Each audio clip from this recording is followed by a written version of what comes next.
USA. Woo.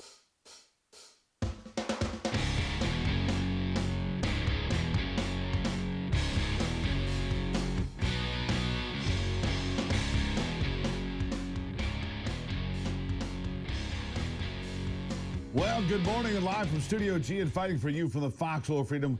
We're going to dive into another brand new hour of the Steve Gruber Show. Warning. This show could result in extended periods of American pride, optimism, and uncontrollable enthusiasm about America's future. This is a triggering event. We're kicking off the live broadcast and Real America's Voice and MTN and reaching a growing global audience. This is the Steve Gruber Show in No Panic Zone. Here are the three big things you need to know this hour. Number one, we're continuing to learn now what all of us already knew. Joe Biden was not running the country during his time in office. In fact, he was barely present for most of it.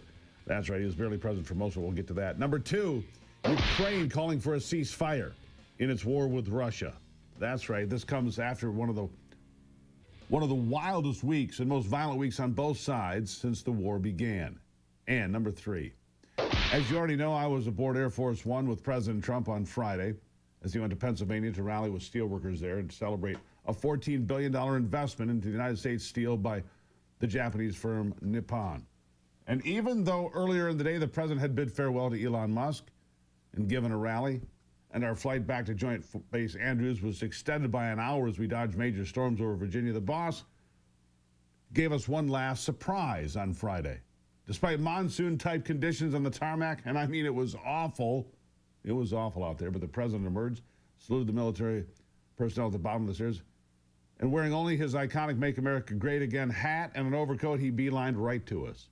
Absolutely pouring rain, but still, he took the time to respond to our questions. I was able to ask several. Here's part of it. That was a great trip to a fantastic place, the Commonwealth, Pennsylvania. The steelworkers are very happy. We did the tariffs. It's going to make them even more competitive. And it's turning out to be a great deal. I think it's going to be a fantastic deal. $17 billion is being invested for new steel mills, new everything, and it's going to be something special. So that was in honor of the steelworkers of Pennsylvania, and it was a fantastic time. We had a great day, and it is raining quite hard, but that's okay. How are you? Go ahead. Sir, can you make Pennsylvania the steel capital of the world again? I think that's going to happen. I think it's going to happen. Not much. We just had $17 billion given, and again, we're going to have control in the U.S. It's going to be a USA deal. The board is controlled. More importantly, the money's built, it's spent on the facilities. You can't take them and leave and let's put them in a boat. Somebody said, well, what about that? Supposing they leave.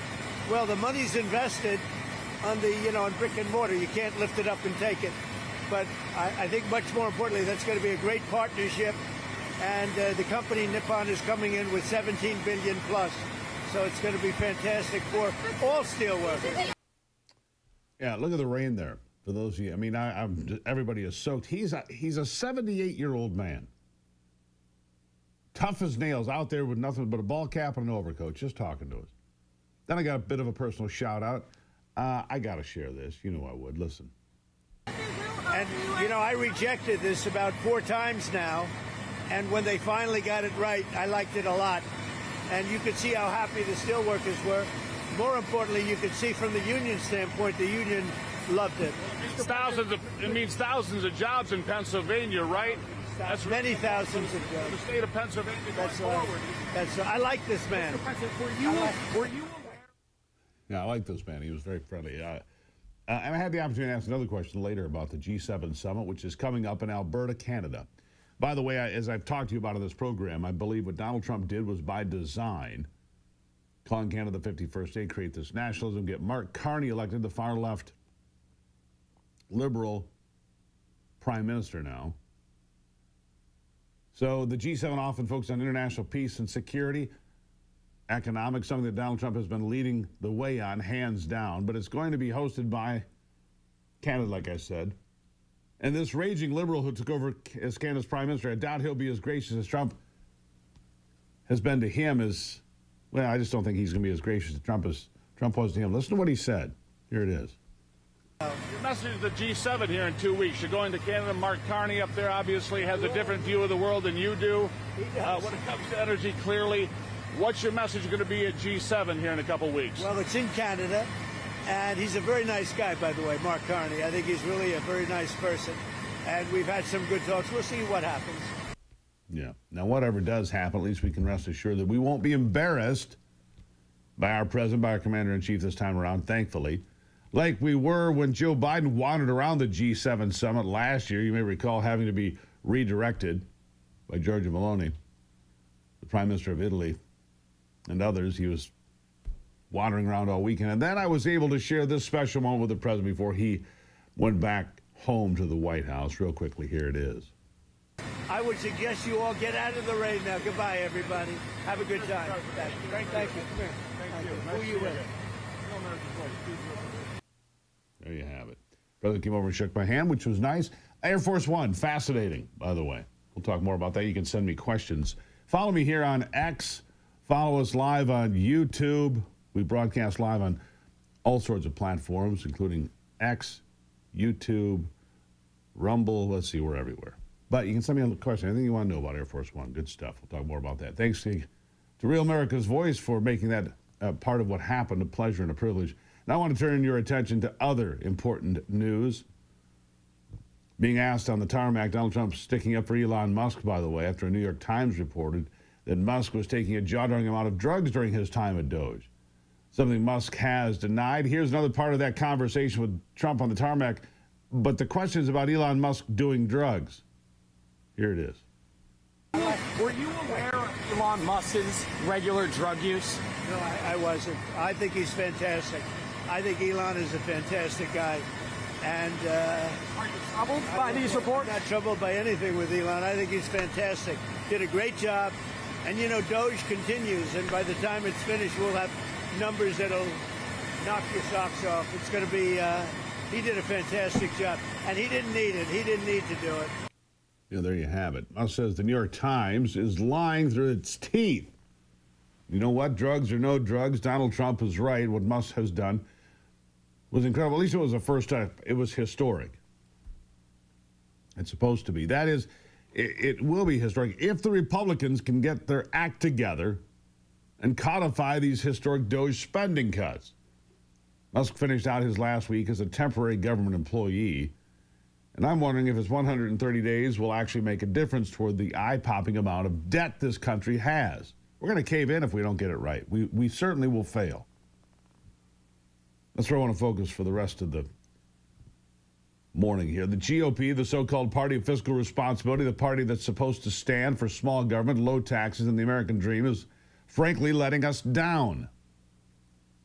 Again, I'm sick and tired of watching the Republican establishment twiddle their thumbs while our nation drowns in a sea of red ink. America is not the wealthiest nation on earth. We're the poorest. With $36 trillion in debt, we are the poorest. We're a nation living on a credit card, basically. Borrowed time, maxed out on Uncle Sam's credit card, while the GOP is sitting there sipping their D.C. cocktails, doing nothing to stop the bleeding, and I mean nothing. I'm going to dig into this more when we come back, because this amount of spending, this amount of recklessness is unforgivable. It's not forgivable. It's not. We'll get real after the break here. Welcome to it. Brand new week. It's the Steve Gruber Show.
right, and just so you know, we will get to that terrorist attack in Boulder, Colorado coming up. We've been watching that all night. We'll talk more about that, an illegal alien attacking those in a grassroots effort to get hostages released out of Gaza. We'll talk about that coming up. Here we continue, though. Let's get real for a second. When President Trump swept back into the White House, we had hope, real hope.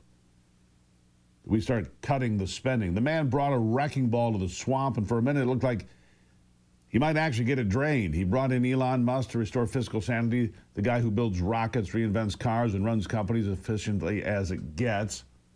He was ready to bring the same ruthless efficiency to the federal government with DOGE, the Department of Government Efficiency. A bold idea, a MAGA idea. Make government work for the people again. What have Republicans done? Dragged their feet. They hemmed, they hawed, and now with Elon stepping back after his 130 days, I wonder, you probably wonder, did we just let our last chance to fix this mess slip away? The White House acknowledged Elon's service on his last day as a temporary government employee. Here's President Trump outlining just a sample of the kind of insanity Elon found in just 130 days. Listen to this. Just as an example, DOGE canceled $101 million for DEI contracts at the Department of Education, $101 million, and that was just a small section of the Department of Education. $59 million for illegal alien hotel rooms in New York City, and the landlord never made the kind of money that he made in the last short period of time. $59 million to a hotel in New York City, $45 million for diversity, equity, and inclusion scholarships in Burma. In Burma, does anyone know about Burma? $42 million for social and behavioral change in Uganda. $40 million to improve the social and economic inclusion of sedentary migrants. I can say it's $2 billion to Stacey Abrams and her environmental movement. There was $100 in the account, and all of a sudden they found $2 billion in the account. And I assume that's being looked at. I don't know. I'm not. Yeah. The Biden administration spent $7 trillion there. Lots where that came from. It's going to take more than 130 days to right this ship. You know that. I know that. When Musk addressed the nation, he offered his optimistic outlook on his departure. Here's part of what he said. This is not the end of DOGE, but really the beginning. My time as a special government employee necessarily had to end. It was a limited time thing. It's 134 days, I believe, which ends in a few days. So that, it comes with a time limit. But the DOGE team will only grow stronger over time. The DOGE influence will only grow stronger. I'd liken it to sort of Buddhism. It's like a way of life. So it is permeating throughout the government, and I'm confident that over time we'll see $1 trillion of savings and a reduction in $1 trillion of waste and fraud reduction. I'm not as optimistic. I want to be. But if history teaches us anything, it's that our elected leaders don't have the balls, frankly, to see this through. Even most recently, Senator Rand Paul introduced an amendment to codify DOGE foreign aid cuts, claw back the funds that were accomplishing God only knows what over at USAID, and 26 Republican senators voted against it. I'm talking about Lindsey Graham, Lisa Murkowski, Tom Tillis, James Lankford, Mitch McConnell, even the likes of Chuck Grassley and Tim Scott. Why? Why? I need answers. The American people need to know why the GOP cannot get serious about this. We need to know why less than 9% of the general U.S. population has over $1 million net worth, but over half of Congress are millionaires or multimillionaires. Why is Tim Scott shooting down an amendment like that and then saying this on national television? You see the future of DOGE without Musk? Well, first, let's thank Elon Musk for his amazing service to the American people. He has done what no one else has done before, found hundreds of billions of dollars of cuts and waste, fraud, and abuse. No more 300-year-olds getting Social Security checks because of Elon Musk. Thank God that President Trump had the wisdom to put Elon in place. We will make sure that those cuts are permanent in our spending packages going forward. We need less spending from the American government and more Americans having their own money to make their decisions. No, they won't. That's the kind of performative BS I'm talking about. These guys giving Elon Musk a standing ovation. Well done, Elon. while refusing to vote on a single Doge cut. I mean, seriously? $36 trillion is not just a number, it's a chain around the neck of every American. It's $100,000 per citizen, $250,000 per taxpayer. And it's growing. Interest payments alone are projected to hit $1.7 trillion annually in 10 years. $1.7 trillion in 10 years. That's more than defense and a whole lot of other things combined, folks. We're paying more to service our debt than to protect our borders. And what's the Republican Party doing about it? Posturing for cable news, fighting over who gets the best committee seat, or pandering to their corporate donors to actually take a stand. We're expecting a rescissions package to hit Capitol Hill tomorrow, maybe. We'll see what happens then, but we're going to keep talking about this. We're going to hold their feet to the fire because we're not playing around anymore. We're only guaranteed the next 4 years, and we need our elected leaders working every second. If we're going to move the needle on this, we need to save the money, folks. We need to save the money. And while we wait for the Republican Party to fix our nation's financial crisis, here's something you can do about yours. While corrupt elites got rich off from crypto, hardworking American patriots were left behind, but not anymore. Block Trust IRA is changing that, bringing the crypto opportunity to real Americans just like you.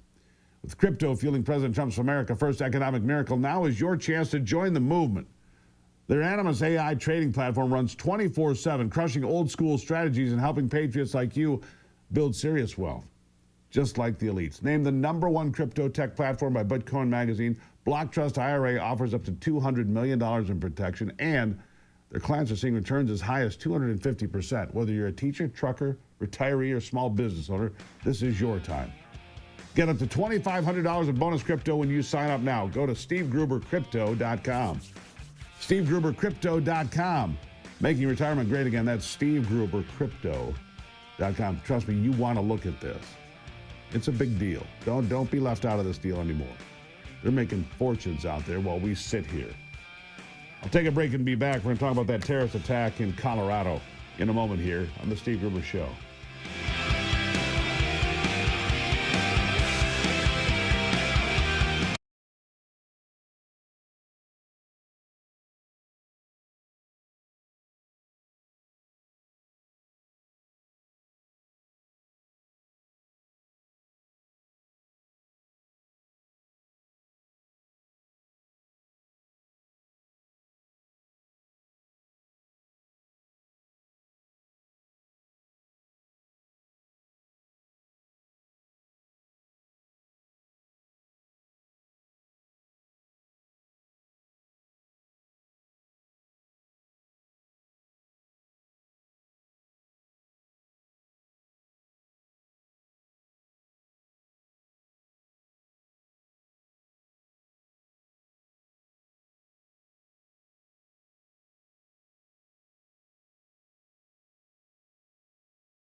All right, so the terrorist attack in Colorado, you may have heard a bit about it. In Boulder, there was a terrorist attack yesterday. A man using a homemade flamethrower of sorts and Molotov cocktails attacked a peaceful gathering of people called Run for Their Lives. Their whole mission is to bring awareness to the hostages still being held by Hamas terrorists in Gaza. Well, now Mohammed Sabri Soliman, a man in the country illegally, an Egyptian citizen, an Egyptian nationalist, was arrested after setting these people on fire at the peaceful rally while yelling "Free Palestine." He's in the Boulder County Jail, multiple felony charges, including 1 count of explosives during a felony, 2 counts of first-degree murder. The circumstances surrounding the murder charge are unclear. Authorities have not announced whether any of the victims have died, but apparently somebody has. The shocking violence unfolded at 1:26 p.m. local time Boulder. Near an event put on by Run Their Lives, a grassroots group that organizes runs and walk events calling for the release of all Israeli hostages held since the 7th of October 2023. The FBI is investigating as a terrorist attack. The Director of National Intelligence, Tulsi Gabbard, also confirming the National Counterterrorism Center working with the FBI and local law enforcement on the ground.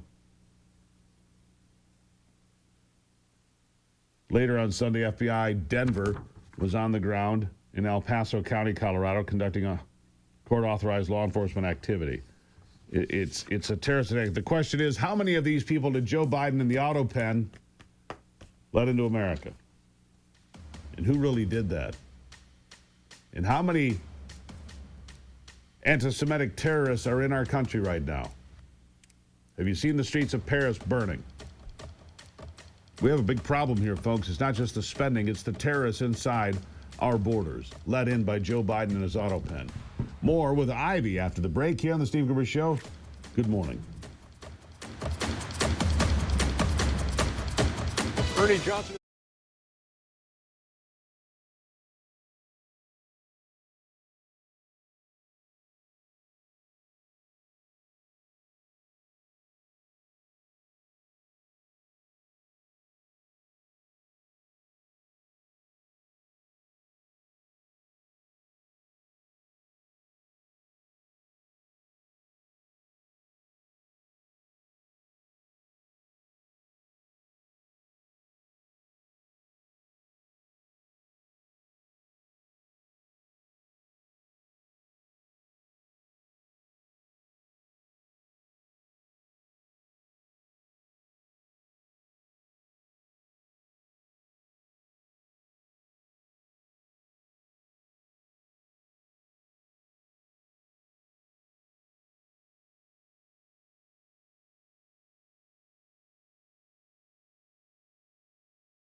All right, back to it now. I've been gone for a few days, as you know. I was gone for almost 2 weeks.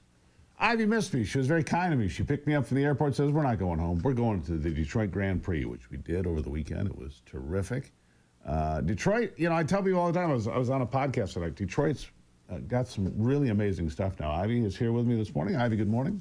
Good morning, Steve. Happy to be here and happy that you're home. Yeah, well, I'm happy to be home, even if it's for a couple of days. Yeah. Detroit, the Grand Prix was good fun. We had rooftop tickets. You had that all set up. It's just a fun town, and we found a lot of great restaurants and so forth. People don't realize that some of these cities, even if they're not your cup of tea all the time, great places to go sometimes, aren't they? Absolutely. I think when most people think of Detroit, they think that it is not a great place to go or visit or, fly in, get out of there. But a lot of great restaurants. Actually, I've not been to a Formula One race before, so it was kind of neat to be down there and check that out for a few hours. But yeah, it's a very, very interesting. Pretty, I would say overall, I would always feel safe in Detroit. Not so much in other cities. And yeah, it's better than other places. Think about that. Right, and things like not Colorado, but Chicago not being too far from us, but also in a place like Boulder, Colorado. If we can take the conversation there, which is late yesterday afternoon, getting the breaking news that there was an attack on a peaceful protest, and coming to find out that it was a foreign national that overstayed his visa, an Egyptian.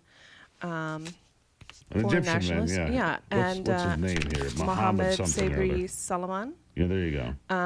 And so I wonder, how is it that these folks, when we think about immigration, they come in, he was here under the Biden administration for a work visa, right? How then, when the visa expires, is someone not like knocking on his door saying, hey, it's time for you to either re-register or head back home or whatever? Because the fact of the matter is this gentleman should not have been in the United States because his visa had been expired. And he then, if he would not be here, he would not have been able to attack these people. By the way, here's the confusion right now. Yeah, here's the confusion right now. 2 counts of murder against him.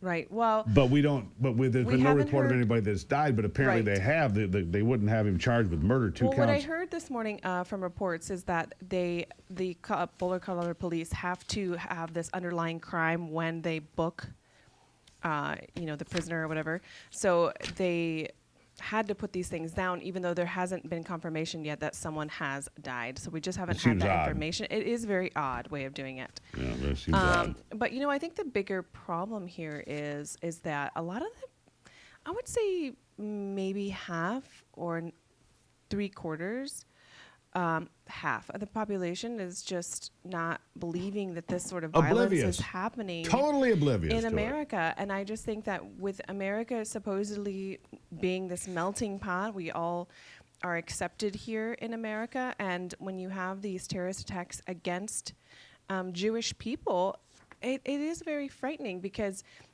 first it's Jewish people, and then who else is it? And it's just awful, absolutely awful. Yeah, any terrorism against anyone, but especially when you're thinking about this, Free Palestine movement. Okay, there's been a lot of pushback against the folks on the left saying, oh, no, they have the right to free speech and they're not violent. Well, the fact of the matter is that they are violent. Yeah. And actually, Anthony, I'm going to play that police officer, the Boulder, Colorado guy first, if you don't mind. I believe that was the first bite I sent you. If you could play that now. FBI is already calling it a targeted terror attack. Would you also refer to it as a terror attack? So I've been in contact with our local FBI multiple times. We are in contact with them here. We are not calling it a terror attack at this point. Again, it's way too early to speculate motive. I know there's a lot out there on social media, but I ask people just to give us a little bit of patience while we work through a really complex scene. A lot of witnesses were here. We've taken them to another location to debrief them and interview them.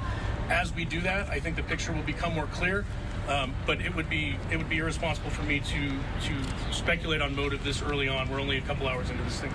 Okay, so here is the Boulder police chief saying this. Now, I understand his point, but it also just rings true.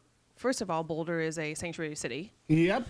Secondly, it just rings true to me that when you deny what it actually is, then we can't fix the problem. Agreed. And so how do we, I mean, you can't. The guy's out there yelling "Free Palestine, Free Palestine." It's obvious that this is a terrorist attack. And he's also heard yelling, we have to end Zionists. They are killers. I mean, it's not. It doesn't take anything to figure out what this is. This was a weekly event, a peaceful protest, and the people that were injured age range from 66 to 78. I think it's 88. Is it 88? I think it's 88 now. Yeah. 66 to then 88 years old. These are older people, and I think there was even a Holocaust survivor within the Wouldn't surprise me. group who had gotten injured. How awful. Right. At least the Colorado Attorney General had it right. Appears to be a hate crime, and the group was targeted. Violence never the answer. You know, this is by definition terrorism. It's motivated by well, this is a Muslim extremist. It is what it is. And just a few weeks ago, their two were murdered in front of the Israeli consulate there, right? Right in D.C., right? Just right in front of the a couple embassy. Days before I got to D.C. 2 weeks ago. Shot down. Why? I mean, because they're Jewish. I was just reading that over the past 5 years, Jewish violence has gone up more than 400%. Yeah, that's right. I mean, hello, we need to wake up and realize that, hey, this is a problem, and we need to figure out how to fix, how to protect, and how to fix this issue going on.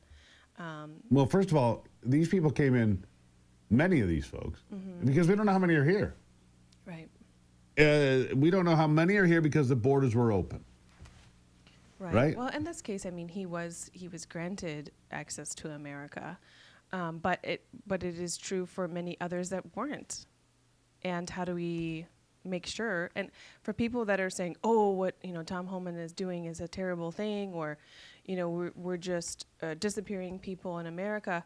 Well, we need to get rid of the violent people in America that do not belong here, and I don't see how anyone could question that. It's very obvious. Right, Steve? I totally agree with that. It's obvious we should not be having to put up with this. We have a lot of cleaning up to do following Joe Biden's auto pen fiasco, which we'll talk about more in the future. But I mean, this is a guy who didn't agree with anything. If Joe Biden didn't agree with open borders, we got stuck with it because somebody did. Bill Clinton come out and say, "Oh, good Lord, boy, does he look time sick." Hold on, how bad does Bill Clinton look? Oh gosh, terrible. But okay, yeah, I really believe everything you say, buddy. Right. Joe Biden looked fine. Please. Well, maybe because that could be you're both on the same cognitive level. Yeah. Anyhow, Ivy, always appreciate you being here. Love you. Thank you. Thank you. I love you. All right, so we'll keep you up on that Colorado terrorist attack. It's what it is. It's a terrorist attack. I can tell you what's going on. When a guy's yelling "Free Palestine" while setting old people as old as 88 on fire, that's a terrorist by definition. I'll take a break and be right back. It's the Steve Gruber Show.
Maybe our former president could have used my next product and kept himself together better. Maybe I just throw it out there for consideration. My next guest has patented a mouth guard that keeps your brain protected, reduces impact on the brain, reduces concussions to almost zero. Over 99% of the time, can prevent the concussion from happening. I think it's a remarkable thing that he created.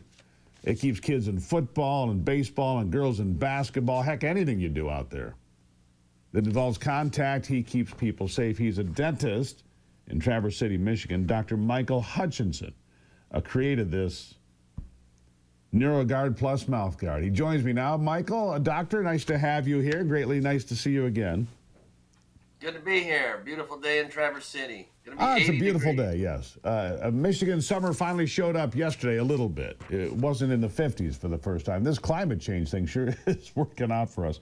It was cold over the weekend a little bit. Anyhow, that's for another day. But this is something created by you that has been out there for a bit. I don't know why everybody that doesn't use it in pro sports, college sports, doesn't matter. Your mouth guard takes the shock away from the brain. You're protecting the brain from injury, aren't you? Yeah, it's the last link to concussion reduction. We've done great helmets. We've got good equipment. We've got better techniques. But we all forget that the jaw is part of the skull, and impacts come from that. And we haven't been protecting that until now, when we put our jaw in that position called physiologic jaw position. We drop all the impact down to almost zero. So basically what you're saying is when in the days of old, when we got our bell rung, as they said, you'd get hit, the jaw would jack around, I guess. That's my technical medical term. It would jack around. And then all that shock would go through your brain. And then, you'd see Tweety birds. Oh, isn't that funny? But we've learned over time that concussions are not funny. It's something to be joked about. There's something that, certainly if you get more than one, can really be debilitating, can it? Yeah, and that's the thing. We just ignore the jaw. My high school in Ames, Iowa, just banned 9th and 10th grade football. Banned it? Pretty much. Yeah, banned it. You can't play until you're a junior in high school. What was the reasoning behind that? Because people don't know all the aspects, and it's more of a knee-jerk thing. Well, if you don't play, you're not going to get a concussion. So they just dropped it for those 2 grades. And talk about people who go to college and get their college paid for and get out of a bad situation, and then you've just taken that away. It's not necessary. We just need to focus on the jaw and its relationship to concussion. It's not bulky or complicated. It's a mouth guard. It goes on your mandible here. It goes on the bottom instead of the top. Mouth guards we always wore when we were kids. Basically they're there to keep your teeth from getting smashed or chipped or whatever. But this is a much more functional piece of equipment. The technology part of a larger effort to promote long-term brain health. Right? That's what it's about. If the people in Ames, Iowa knew how this worked, you would know better, wouldn't you? Absolutely. It's just something that we've learned in the last 20 years, and it's a part of the concussion impact, and we just can't ignore it. Every sport, every kid, all of us have had our lives touched with concussions, whether it be with ourselves or one of our family members or a friend. Everyone is touched by concussions, and it's no fun, and it's a lifelong debilitation, which has been shown in many studies. So this is so important, and the lower jaw is the missing link in concussion reduction. And this particular piece of equipment, by the way, folks, has been studied by Michigan State University and Wayne State University. They've tested the NeuroGuard Plus, certified the results. So I would suggest that if you or someone you know or love are involved in any kind of a contact sport, women's basketball, one of the worst, by the way. People don't realize that women get hurt playing basketball oftentimes. But right now we're not that far from football season. We're not that far from all sorts of sports and things outdoors. So I advise folks, Find out more at NeuroGuardPlus.com. If you use the promo code Gruber, you'll save a little bit of money on this, 10%. And you keep your head in the game. NeuroGuardPlus.com. Doctor, I appreciate all you do, and you're out there talking about this all the time. Hey, guys, don't get your bell rung. It's not funny. Keep your head in the game, right? Absolutely. It's the missing link. And you do this, you'll drop your concussion chances down to 0.2%. 0.2. That's almost zero. I mean, look, it's so simple, it's stupid. Why would you not do it? I cannot think of a good reason. NeuroGuardPlus.com. Dr. Michael Hutchinson invented it. He stands behind it. He's been promoting it for years, and people that use it find out that it's all true. Doctor, thank you again. Thanks, Steve. Really appreciate it. There you have it. Dr. Michael Hutchinson, the NeuroGuard Plus. It's a remarkable piece of equipment. I believe in it. That's why I talk about it here. All right, so here's a little something for you. We had just mentioned how cool it has been. It was a kind of a cold May in Michigan. It really was. Well, the Atlantic hurricane season has begun. NOAA predicting again a higher than average number of storms. They predicted that the last couple of years. They were wrong, by the way. So I will save this and give you an update at the end of hurricane season, which is what, September? Forecasters predict a 60% chance there will be between 13 and 19 named storms, 6 to 10 that will become hurricanes, 3 to 5 could be major. I mean, I can say this every year. We could have this, we might have that, this could happen, that might happen. You know, if you put qualifiers and everything, the point is you're not predicting anything. It's just, hey, we're just throwing it out there. Hey, it could be 60%, but if it doesn't happen, well, it was 40% anyway. With predictions like this, you're never wrong. Ever. Ever. Ridiculous, anyhow. Hurricane season. I will set this aside, though, and bring it back for you later. We'll take a break. It's the Steve Gruber Show. I'm glad you're here as we kick off another big week. I'll be right back. Don't forget to follow on social media.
All right, good to have you here for the conversation. We kick off another big week. So tomorrow, I'm going back to D.C.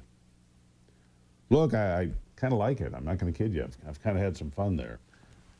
But I'm going back to D.C. tomorrow because I'm picking up my hard pass for the White House, which for me is it's an accomplishment, is what it is.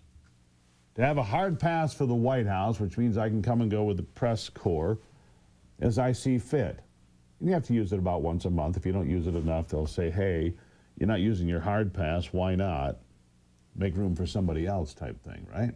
So, getting the hard pass, and so I'll be back in Washington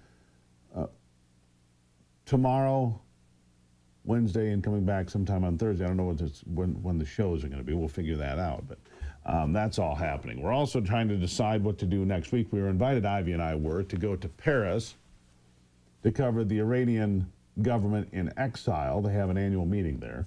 Asked if we would come cover that. And, of course, if the following week is the G7 in Alberta, Canada. Just a lot going on everywhere, and I'm glad you're part of it.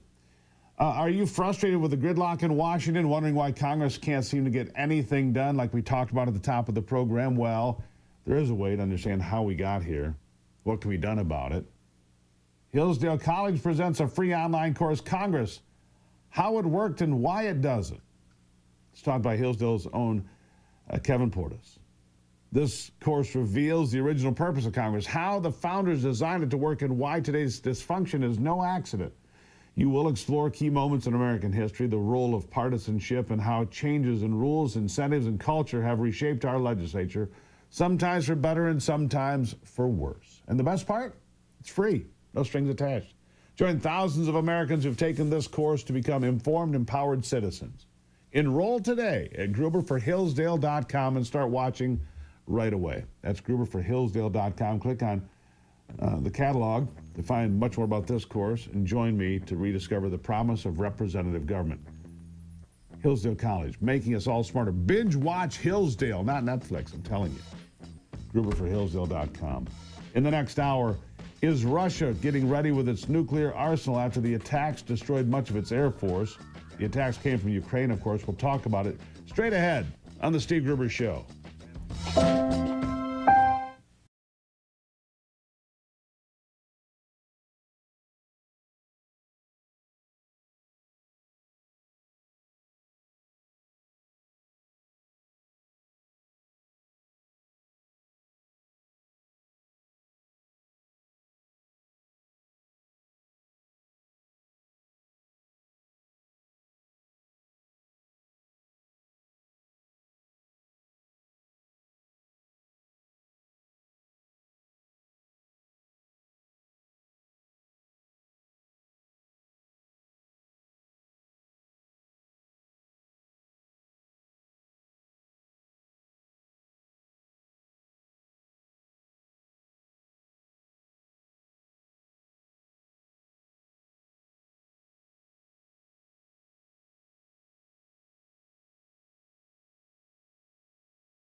right, lighting the fuse, another big day here of the Steve Gruber Show as we kick off another big hour live from Studio G, fighting for you for the foxhole of freedom every single day. It's a trigger warning. This show will give you impulses of enthusiasm for America and its future. Live in all 50 states and around the world. It's a dirty job, and I'm going to do it anyway. Here are three big things you need to know right now. Number one, men still dominating some women's sports events in places like California. A completely outrageous insult to women in all sports, and women in general, period. Number two, the economy doing far better than even most Republicans thought possible, at least in such a short period of time. The leading indicators all positive, and if we can control spending, it would get even better. And number three, is Russia prepping its nuclear arsenal? Is a full-blown nuclear war at the world's doorstep following the remarkable attacks on Ukraine by Russian military jets deep inside Russian territory? That's an important question here today, because these drone strikes, if you didn't see them, they were remarkable. Drone strikes deep into Russia. They were apparently snuck into the country, and this is a part of what I've seen.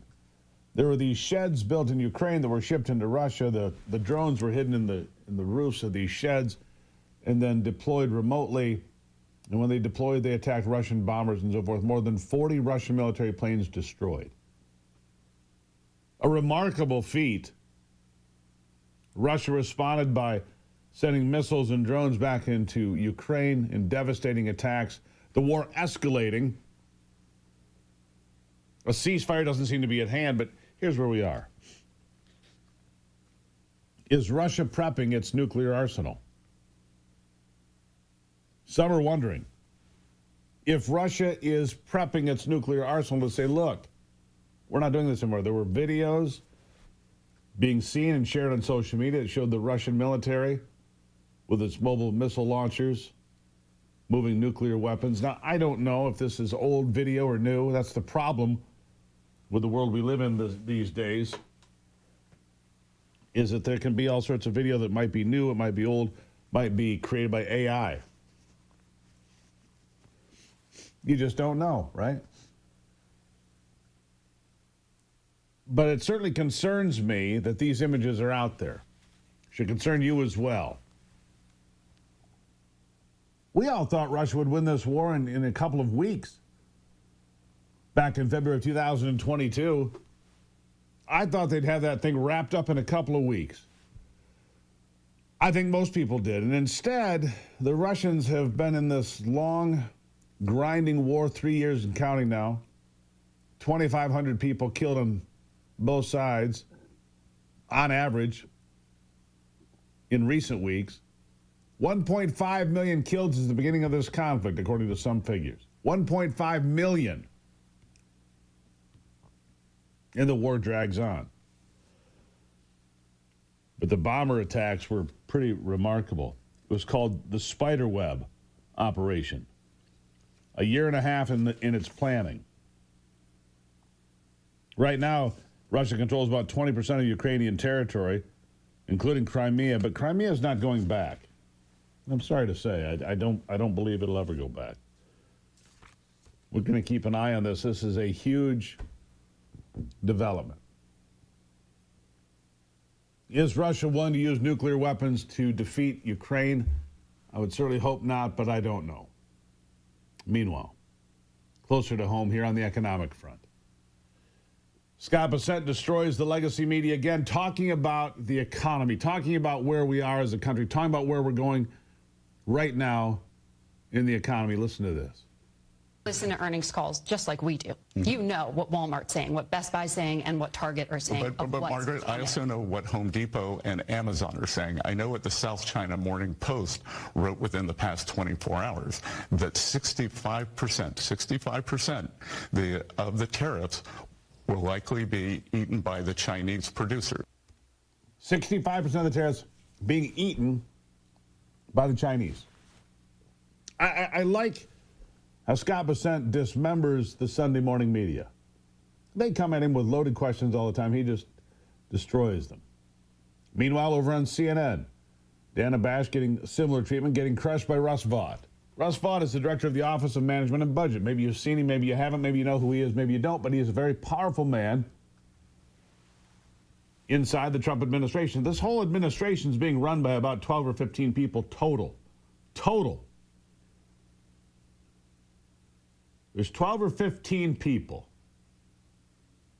right now that are running this whole thing. Scott Bessent is one of them. Russ Vought is one of them. J.D. Vance, of course, the president, but I'm talking about the people in second tier here. Howard Lutnick. These are the people running the country, without question. And here's Russ Vought dismembering CNN's Dana Bash. Listen. I do want to start with what you submitted late Friday night. It's some of the administration's spending proposals for the coming fiscal year. It would cut non-defense spending by more than 22%, slash anti-poverty programs, education grants, food and rental assistance, even billions in funding for cancer research. Let's just start with that last one. Explain why the administration wants to cut so much from cancer research. Well, it's more about the NIH, and the NIH has been a bureaucracy that we believe has been weaponized against the American people. We saw that in COVID, the extent to which it doesn't even know or is willing to grapple with the extent to which it funded the Wuhan Institute through the EcoHealth Alliance, and the fact that they pay far more than even Bill Gates does for indirect costs at all of the bureaucracy. So this is something that is vitally important to be able to get a handle on, and we're still going to give $28 billion to the NIH. So, you know, they try to, you're taking away cancer research for children. No, what we're doing is resetting what should be the foundational budget for the National Institutes of Health. I'm not taking money away from anywhere where they're getting $28 billion. You see, this is how they pervert the conversation. It's how they change the conversation, pervert the conversation every single time. Yeah, and it's concerning to me. It should be concerning to you as well. It should be concerning to you as well. Because if he's not there to set the record straight, if Russ Vought isn't sitting there, CNN and MSNBC and the big networks and the New York Times and Washington Post would sit right there and peddle filth and fiction as fact. But when they have somebody there to say, no, that's not right, whether it's Bessent or Vote, saying that, no, that's wrong. Period, it's just wrong. If you got a well in your yard, you've already got half of a geothermal system, just add a well connect in as little as 8 hours and start saving big on your bills. You'll cut your heating costs by up to 50%, extend the life of your furnace and cool your home more efficiently too, all without major renovation. It's the fastest, most affordable way to bring geothermal home. Learn more at wellconnectgeo.com. If you live anywhere in the northern United States, New York, Michigan, Ohio, if you got a well in your yard, you're halfway to saving a pile of money. Learn more, wellconnectgeo.com, wellconnectgeo.com. Made in Michigan, built for your well. It's patented technology that'll save you a pile, and I mean a pile of money. When we come back, why the National Guard is the backbone to national security at the border. We'll tell you why coming up on the Steve Gruber Show.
right, so I was looking at some numbers here of it's fascinating. Even the Democrat Party doesn't believe in the Democrat Party. Only 32% of Democrats themselves believe the Democrat Party has strong leadership. Republicans on the other side is almost 90%. I think it's 88%, right? So Stephen Miller, who's been with Donald Trump since 2015, breaks down the entire failure of the Democrat Party and everything that's wrong with them. Listen. Where do you think their party goes from here? Part of the reason why they have resorted to lawfare as effectively their entire political strategy is because they have an unsellable ideology. In other words, they're committed in a popular democracy. They're committed to a series of beliefs that are like 10, 20% in support. So they have to be corrupt to get anything done. Men and women's sports, as President says, completely open borders to the worst criminals on the face of the earth. People guilty of child predation, murder, even people who are guilty of violent torture and beating and killing and just senseless slaughtering. And they're let in without limitation for 4 years, right? A political party that's committed to raising taxes on everybody, right? A political party that is against the police, that wants to defund the police in your community, that wants to let rioters run free. And the punching bag for all of this are the hardworking American citizens. The people who do it right, they're the ones who are getting the brunt of it every day, economically, socially, culturally. So it's an unwinnable political message. If we can accomplish these reforms to just have a free and fair society, the Democrats are doomed. They cannot compete or operate in a fair system, which is why they have to rig it. What are you guys doing? I mean, there it is. You can't compete if your ideas are put out there because your ideas are awful. Your ideas are reprehensible and not in alignment with the voters. It's pretty simple stuff. It really is simple stuff. When you're in D.C., as I have been for the last couple of weeks, I Uber a lot. And I always talk to the Uber drivers, certainly the ones that are, you can always tell the ones that are a little bit more sociable. Where are you from? How long you been here? What's going on? A lot from East Africa and so forth, from Somalia. A lot from other places, including Venezuela. And the guy that brought me to the airport on Saturday was from Venezuela. And I talked to him a bit about America. He's been here 9 years, loves it, doesn't go back to Venezuela, doesn't think it's safe. And I said, well, what about this whole idea that the prisons were opened and the mental institutions? And he said, because Donald Trump says that and the Democrats laugh and sneer. And he goes, it's absolutely true. Absolutely true, he told me. Maduro absolutely opened up the prison, sent the worst people in the world north to America. And when you have open borders, that's how you end up with what happened in Boulder, Colorado yesterday. When you have no enforcement of your immigration laws, that's how you get a terrorist throwing Molotov cocktails at people in their 80s and burning them alive. That's how that happens. Scott Jennings, meanwhile, over at CNN, dismembered Michigan member of Congress, Debbie Dingell, about her standing and her party and what Democrats really stand for. It was quite spectacular. Here it is. Democrats have to stop being against Donald Trump and start being for something. I'll defend the Democrats. They are for things. Illegal aliens. You're for boys and girls sports. I mean, you are for things. And that's why you have such struggles right now in your party, because you're not for anything that's on the right side of any of the 80-20 issues that are driving this cultural divide in America. I think Wes Moore's actually a pretty talented communicator. The other person who spoke in South Carolina, Tim Walz, is this special mixture of extreme buffoonery and a mean spirit, which is a toxic brew. He is not the future of the Democratic Party. Moore is interesting. Probably more interesting than some of the radicals you have out there, Crockett, AOC. I mean, those are the true leaders of your party right now, but it'd probably be better off replacing them. That's not true, and I'm not going to even let you. That's not true. Too late, Debbie. You just got hammered. You can go ahead and try to come back from that. You're not coming back from anything there. Here is an important question, by the way, for the Democrats to stand for open borders. And as we look at what happened in Colorado yesterday as a backdrop for this, listen. A black woman gets murdered by 6 illegal immigrants. Where's BLM? Where is the NAACP. Where are her hashtags? Larisha Sherelle Thompson. This is the mother who was gunned down by six illegal immigrants. And the same people who scream Black Lives Matter, they are completely silent. Why are they silent? They're silent because her killers, like I said, were illegal aliens. They were not U.S. citizens, and that doesn't quite serve the narrative. So that's right. It doesn't serve the narrative.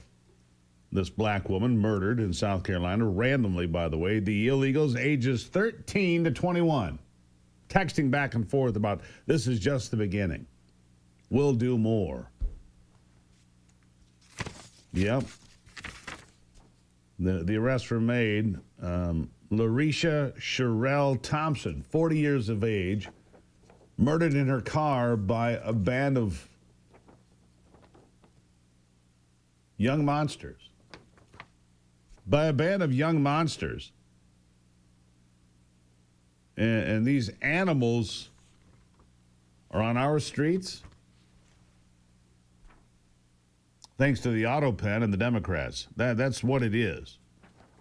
The auto pen and the Democrats delivered us these monsters who are now behind bars, and why would they even bother to have them here? Why? Oh, they'll get a trial at your expense, and they'll get the best representation at your expense, and then they'll get prison time at your expense. But I'm sure because they're minors, the ones that committed these crimes, and they're here illegally, they'll probably give a chance to stay in America, become citizens, because that's what we want in this country. Twisted little monsters to become citizens. I mean, that's what the Democrats want. Like Scott Jennings told Debbie Dingell, boom, you do stand for something. You stand for the murder of Larisha Sherelle Thompson in South Carolina. He was right. I'll take a break and be right back.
The fact that Ivy mentioned this earlier, the Bill Clinton came out, I didn't see anything in Joe Biden, any decline. Wrong answer.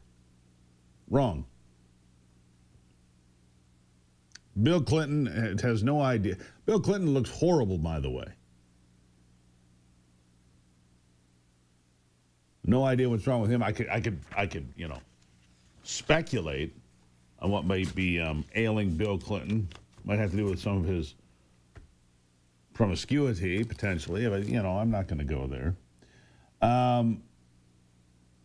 But the more we learn behind the scenes, whistleblowers coming out now, see, Joe Biden wasn't there. And so this is a legitimate question about the auto pen. It is a legitimate question about the auto pen.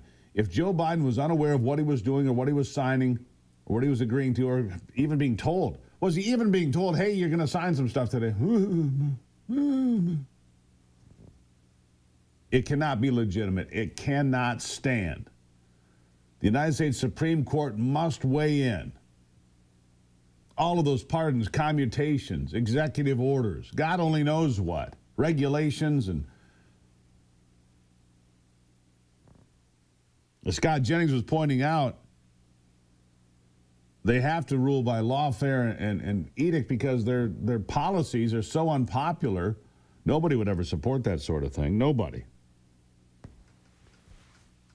And so, if you can't have a policy that people like to begin with, you can't get it through. And so you have the auto pen taking care of everything.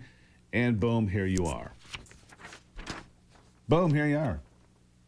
Did you know scammers can literally steal the home right out from under you by getting some paperwork done? The FBI calls it house stealing, a growing real estate scam targeting American homeowners. The criminal will forge your signature on a document, use the fake notary stamp, pay a fee, and next thing you know, the title for your house is no longer in your name, and they're targeting your equity, the money you've built up by paying your mortgage and doing things right. You won't even know that it's happened until it's too late. That's why you need Home Title Lock and the $1 Million protection. 24/7 monitoring of your property, urgent alerts if there are any changes, and if fraud should happen, their U.S.-based restoration team will spend $1 million to put your house and its title back in good order. Get a free title history. It's worth $250. You can do it just for signing up at HomeTitleLock.com. Use the promo code Gruber. You'll save the money. HomeTitleLock.com, promo code Gruber. I'm Shanola Ham.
Back to it now.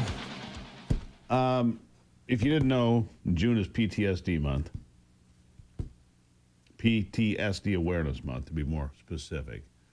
And my next guest, and look, we respect the military here. We thank them for all they do, whether it's the southern border of this country or far corners of this world. Michael F. McNamara is the author of From Trauma to Joy, Life-Changing Lessons That Fellow U.S. Marines Taught Me After Traumatic Events Occurred in My Life. Lessons that apply to anyone. He says, Michael, welcome to the program.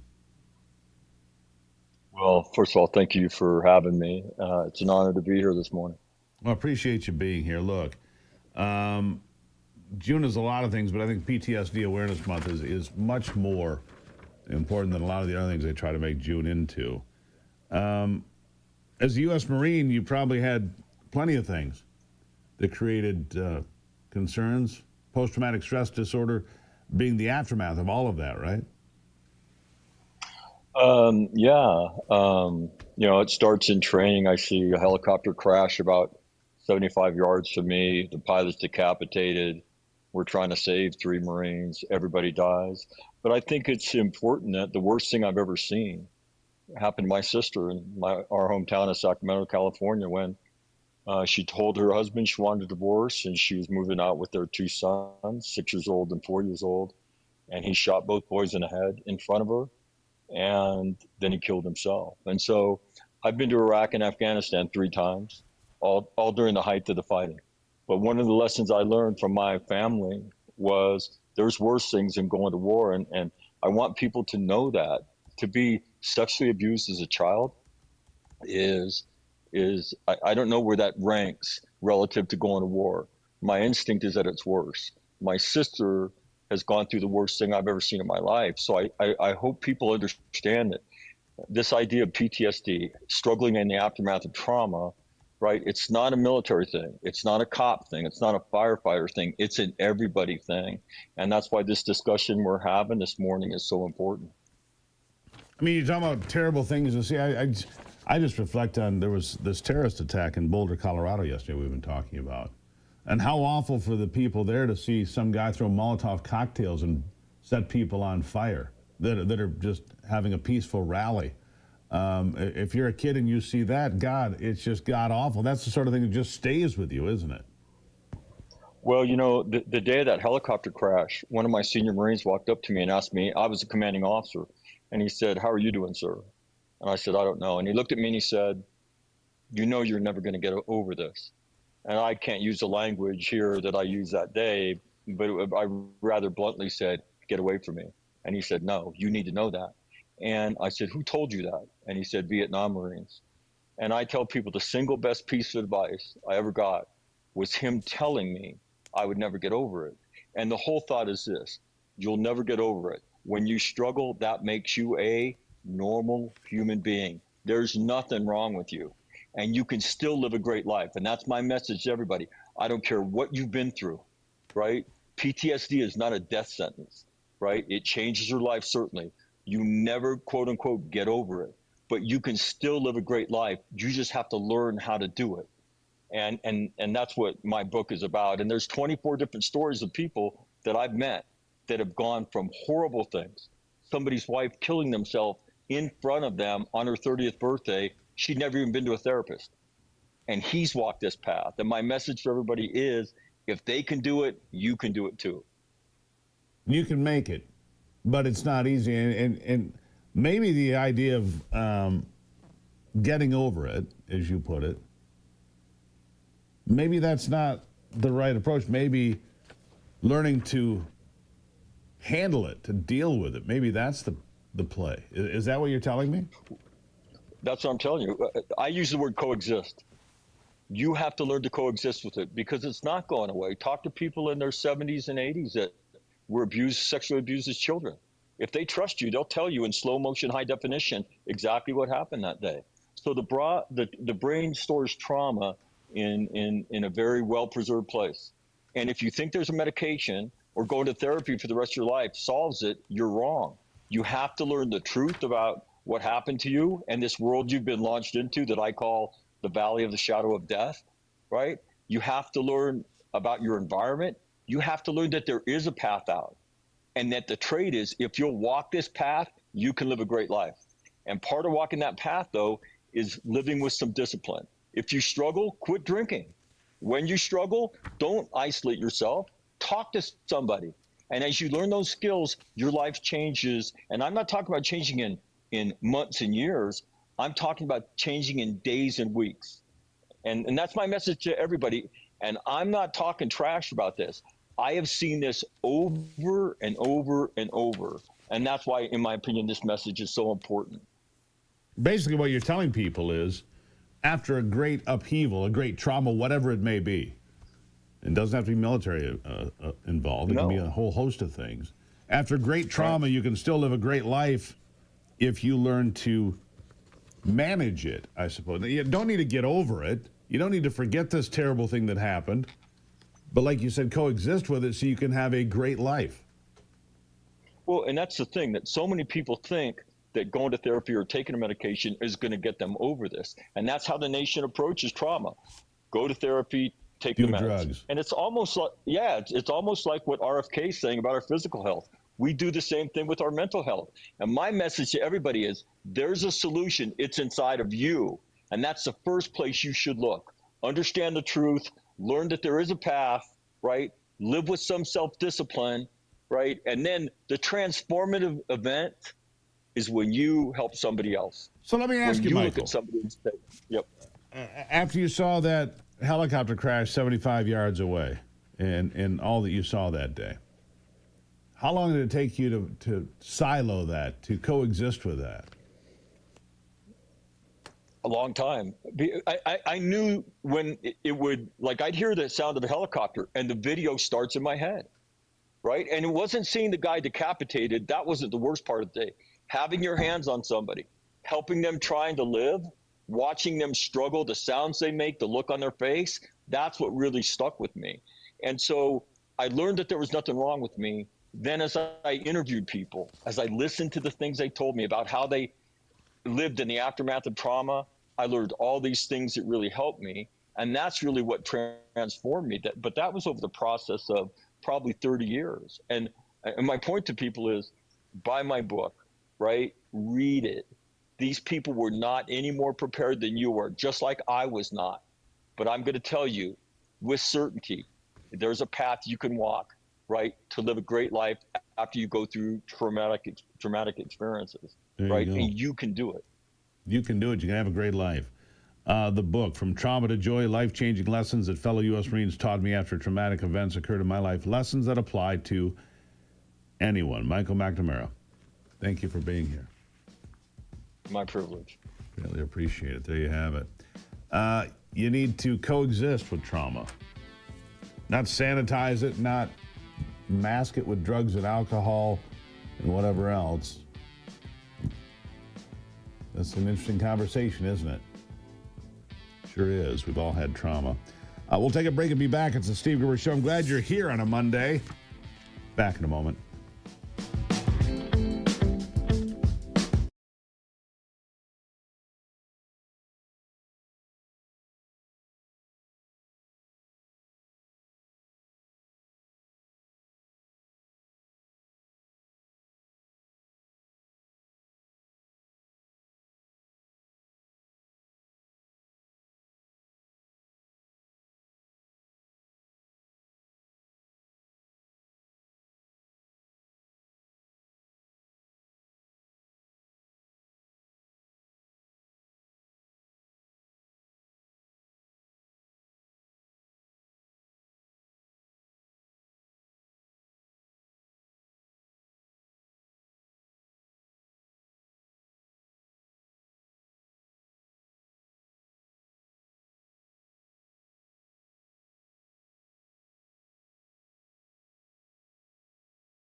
All right, back to it here as we roll into this new week. As I told you, I'll be back in D.C. tomorrow to pick up that hard pass for the White House. Interesting stuff for me. Gives me access. Caroline Levitt, she generally gives these briefings on Tuesdays and Thursdays, so I should be in Tuesday's briefing. We'll see how that plays out. To be determined as we go forward. Ronnie Jackson, he's a congressman from Texas now, Texas 13, but he was previously the White House doctor for Barack Obama and Donald Trump during his first administration. And he's among those calling for a complete investigation of Joe Biden and who was actually in charge of the government. It's clear by all indications that Joe Biden was not in charge of the government during his time in the White House. We now know that he has stage 4 bone cancer, prostate cancer. But his problems began long before that. And in fact, I posit this. The reason Joe Biden was kept in the basement during the 2020 election season, barely coming out to be interviewed, is because his situation was already bad then. Prone to amnesia, if you will, forgetfulness, old age, all of it. And if he had been exposed for all of that in 2020, he never would have even been able to compete. Now, I believe that election had people's thumbs all over the scales. 81 million votes were told.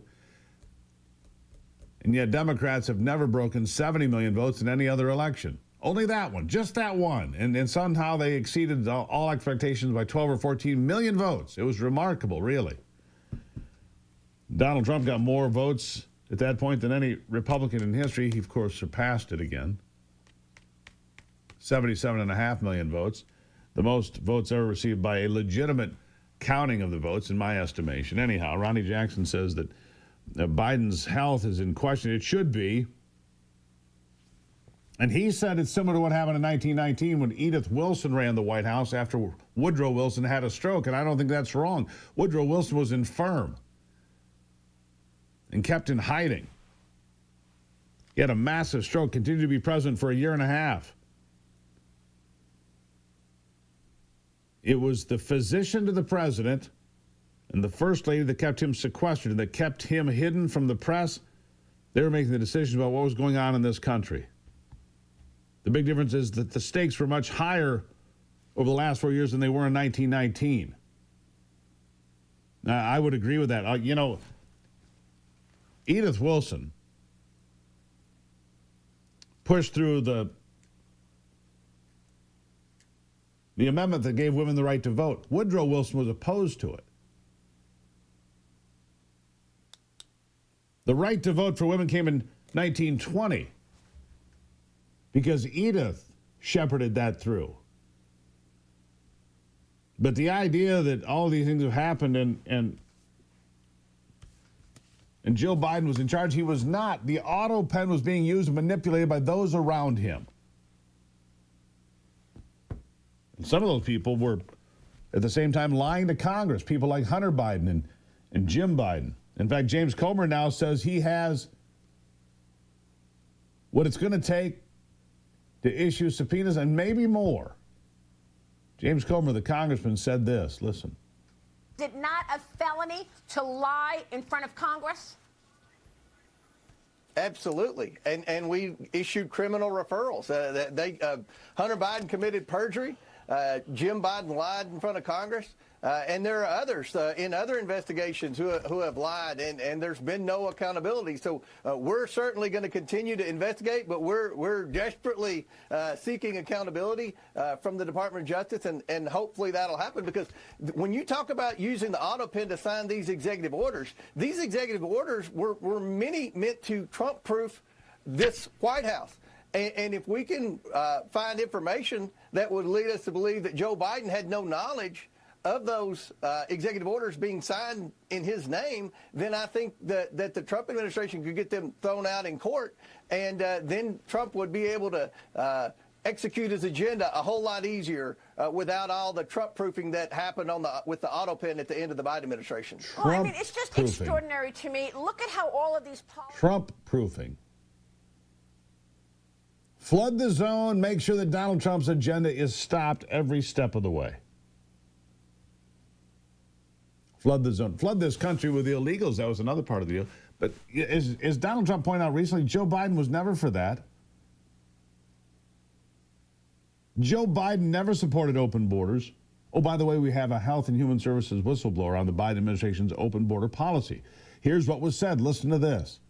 That in some zip codes, less than 10% of the children went to family members. This is unacceptable. When I raised my hand to help the Biden administration with this crisis, I believed I was going to help place children in loving homes.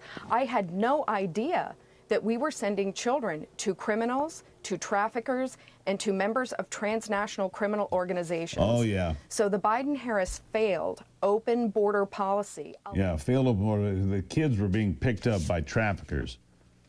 Another whistleblower. She thought that she was doing the right thing and then realized she was not. Realized she was not doing the right thing and that everything was happening with this. And look, Joe Biden didn't support that. Joe Biden did not support open borders. Joe Biden did not support illegals just entering this country without ever being vetted. He didn't believe in any of that, but the auto pen did. People that wanted to destroy this country believed in that. People that are being paid off by you can only imagine who, but look, you know who's footing the bill. You do, I do, we all do, for a lot of this. It's not you, by the way, although you're sent the bill for a lot of things that you should not be. We'll take a break. When I come back, we're going to have sports. We'll check in with Brock on sports after this on the Steve Gruber Show.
All right, time to check in on sports now with my good friend and my hero, Brock Palmbush.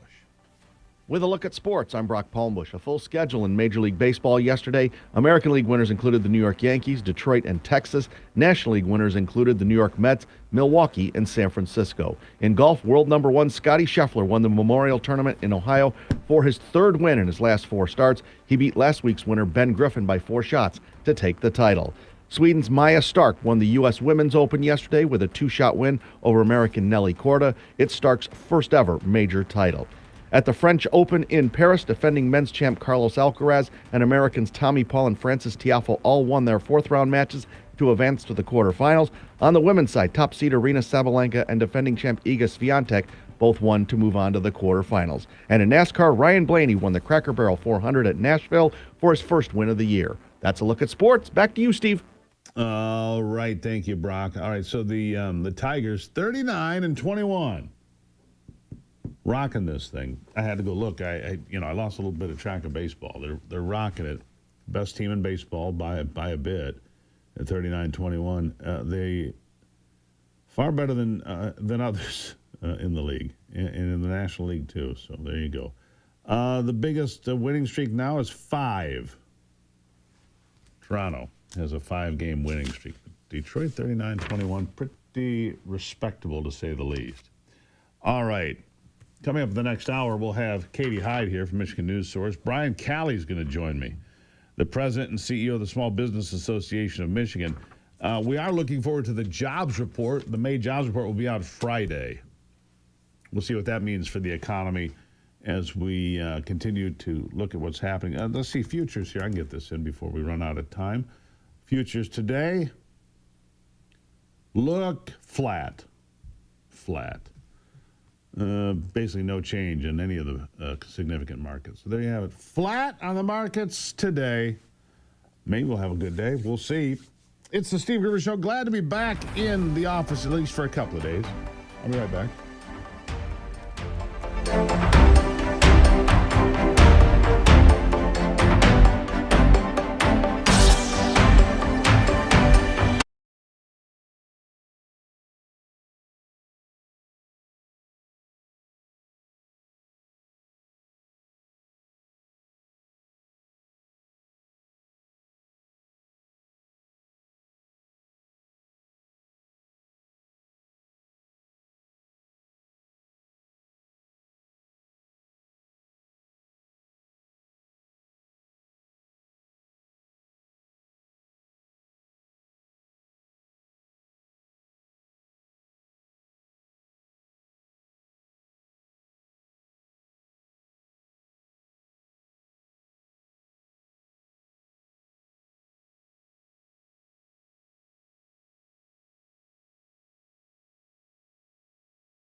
right, kicking off another brand new hour here of the source you turn to for the news you need, fighting for you for the foxhole of freedom every single day. I'm Steve Gruber, delivering the truth every single day.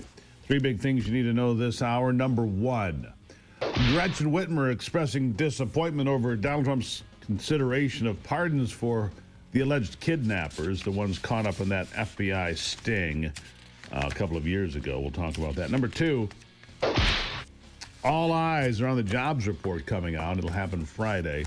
I was just checking on the economy. I'll get back to that in just a second. And number three, the ongoing interest in this attack in Boulder, Colorado. A horrible human being setting people on fire because they're having a rally to support the release of civilians that were taken hostage by the Hamas terrorist group back on October the 7th, 2023. The suspect, Mohammed Sabri Soliman, a man in the country illegally from Egypt, overstayed his visa, was supposed to leave no later than March 2025, here committing a horrible, horrible act of violence. A terrorist attack. He was granted a tourist visa by the Biden administration, then he illegally overstayed his visa. In response to overstaying his tourist visa, the Biden administration gave him a work permit. Suicidal migration must be fully reversed. This kind of horrible, extremist, terrorist attack must end. Yeah, he's a terrorist.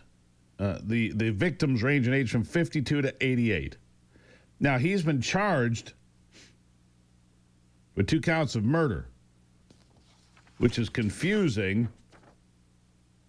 because, to the best of our knowledge, nobody has died. Still waiting for the facts on that one. But Mohammed Sabri Soliman, who attacked the victims with a homemade flamethrower and Molotov cocktails in the country illegally, screaming, "We have to end the Zionists and free Palestine." If we're not careful, we're going to look like Paris. If we're not careful, we're going to look like Paris. You seen Paris lately? On fire for, 2 days, 3 days this past weekend? And it's not native-born French people that are burning down their city of Paris. No. Refugees from North Africa and the Middle East. Yeah, you can figure that out. Michigan Governor Gretchen Whitmer said she plans to reach out to President Donald Trump over his comments about possibly pardoning the men serving time for her 2020 kidnapping plot. Our partners at Just the News, and this is from Michigan News Source, my news company. Our partners at Just the News reporting that Trump told Whitmer he would not pardon them in a conversation with her last month, but his remarks to the press last week muddied those waters. In an interview with Michigan Public Radio, Whitmer said this: "Anything short of condemning political violence is a disservice to everyone.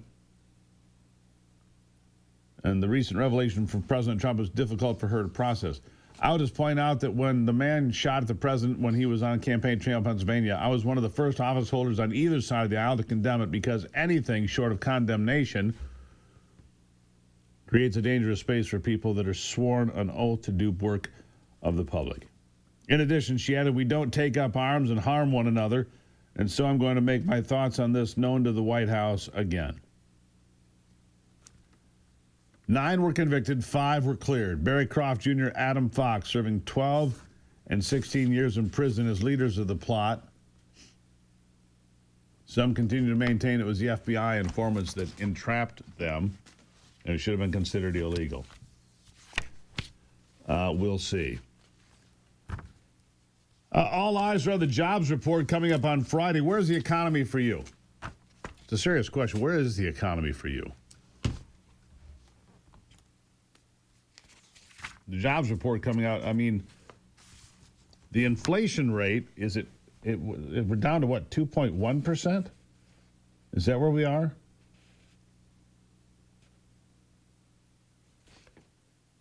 Let's see here. Expectations are for a slowdown on the jobs report. An average of about 152,000 new jobs a month over the past year. Looking ahead to May, the expectations are for an even further slowdown. Economists forecast 125,000 new jobs, the weakest gain in over a year. The unemployment rate projected to remain 4.2%. Still historically low, but there are signs of stress building beneath the surface. So says the Center Square. Wage growth decelerating as well. The dominant factor is the persistence of the unemployment rate. 4.2% accounts for over 85% of the prediction power and suggests strong momentum towards stability. However, total unemployment claims now at their highest level since 2021 are the next most important input, hitting at stable but slightly elevated flows into unemployment. While the unemployment rate has shown persistence, rising unemployment claims suggest a labor market that is less robust than headline numbers imply, they say.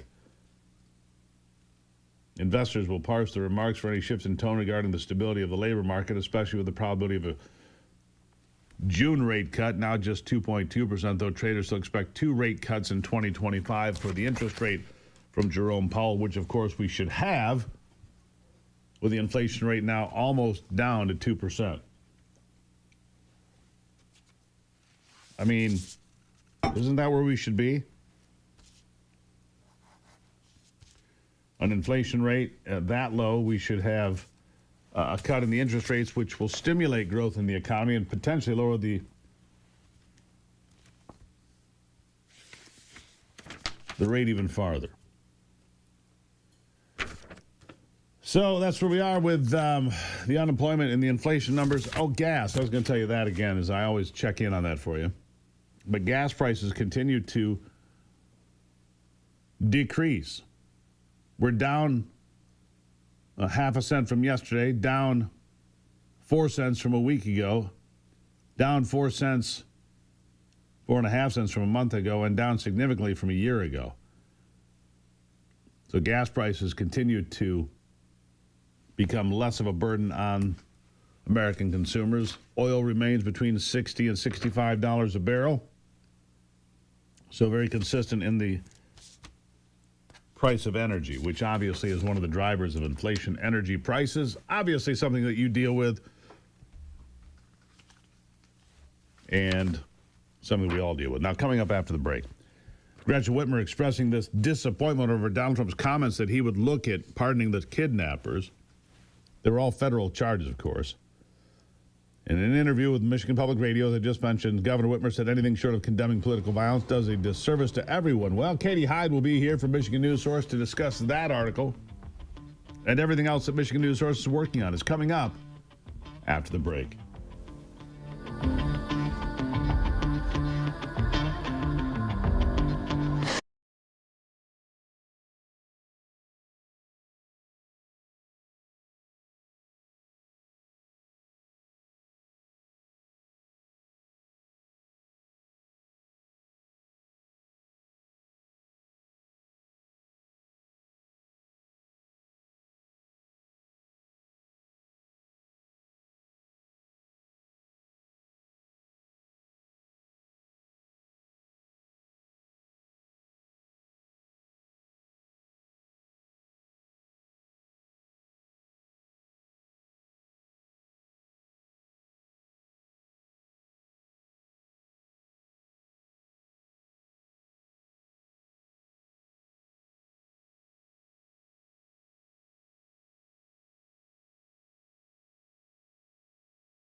Back at it now. Katie just asked me if I was on Air Force One. I was. Katie Hyde joining me now from Michigan News Source.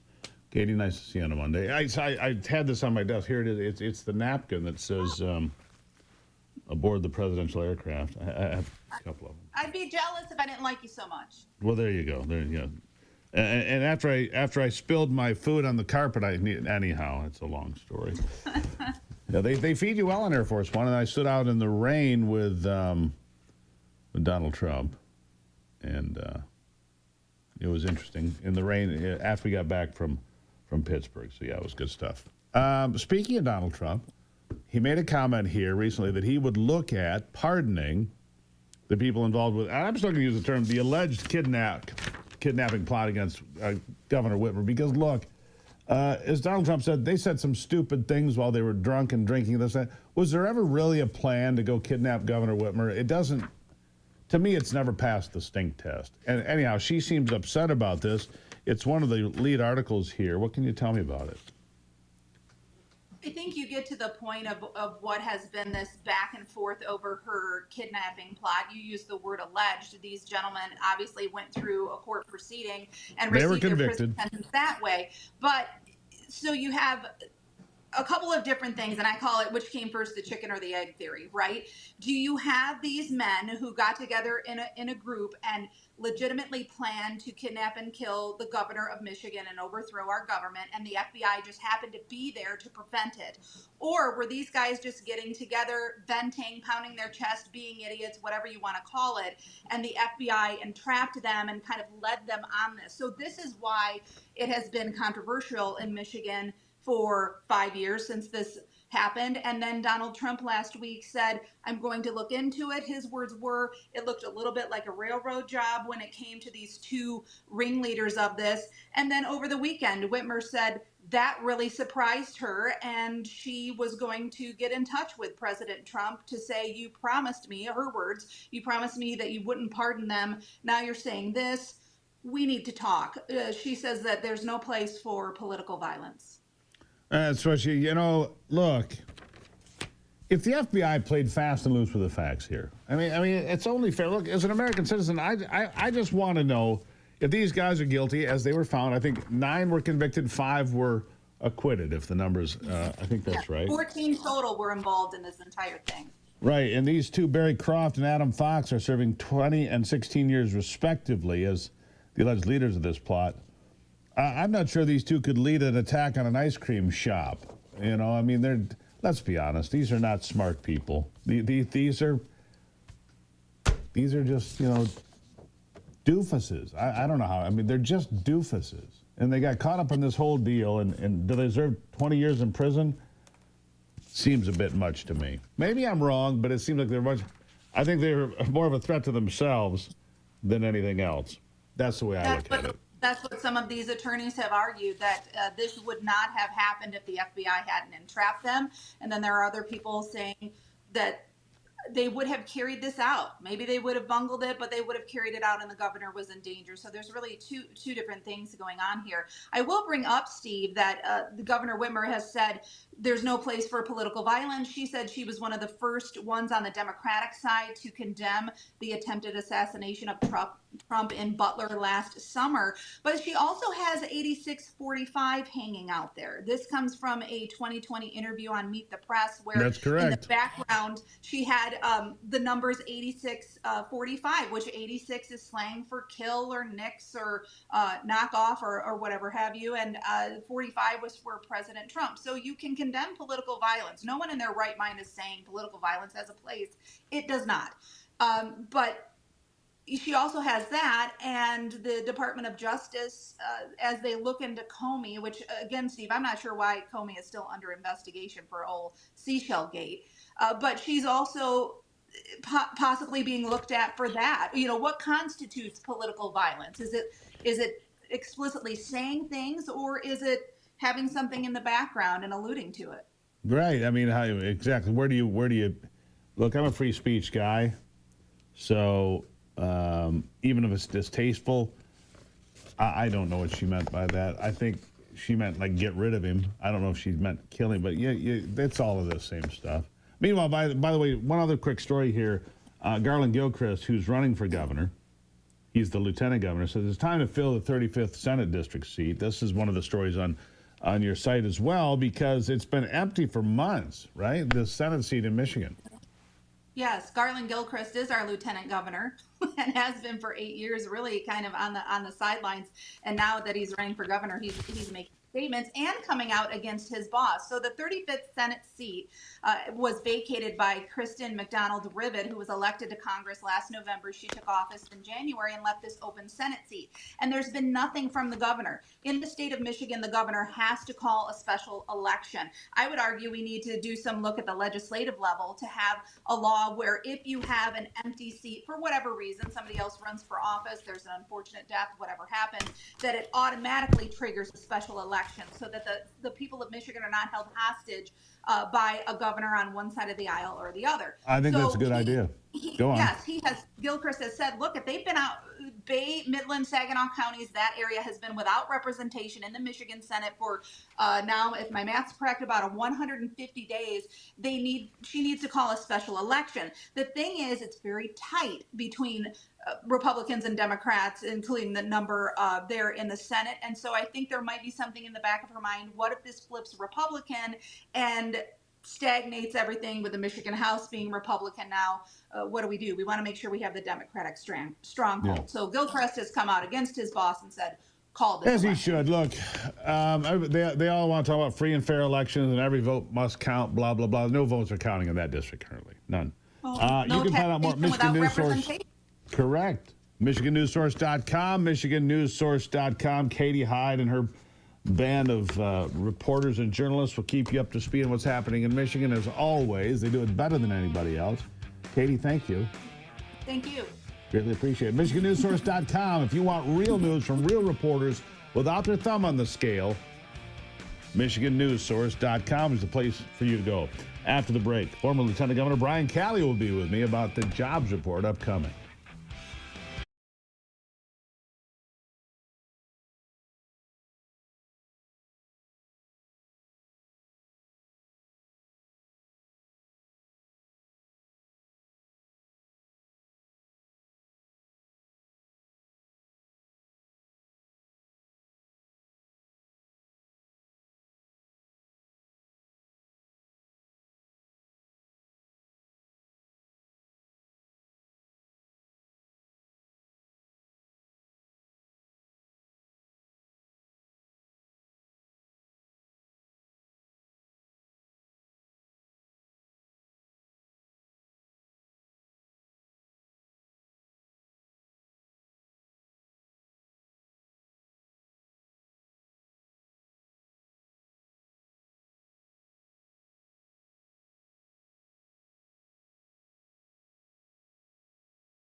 All right, so coming up here in a minute, we're going to have the former Lieutenant Governor, Brian Calley, here.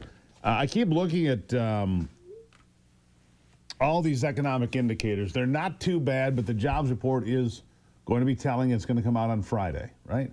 But I look at gas prices. I look at the markets. I look at gold prices. Gold has slipped back just a little bit. Not a lot, but a little bit back at $3,200 an ounce. Slid back up 33 maybe. If we got a cut in the interest rates right now, it would really help everything, because it would help. It would help us service our debt. So gold's at $33.60 today. Silver's at $33.42. Silver's at a pretty good high. Gold coming back from a little bit of a drawdown yesterday, but I don't think it's. I thought it was going to go back below $3,000 an ounce at some point. I'm not seeing it. I'm not seeing it now. I don't think gold is going to get back below $3,000. The last time it was there was the first week of April. Now we're in June, and I just don't see a pullback. It just continues to go, right? Continues to go.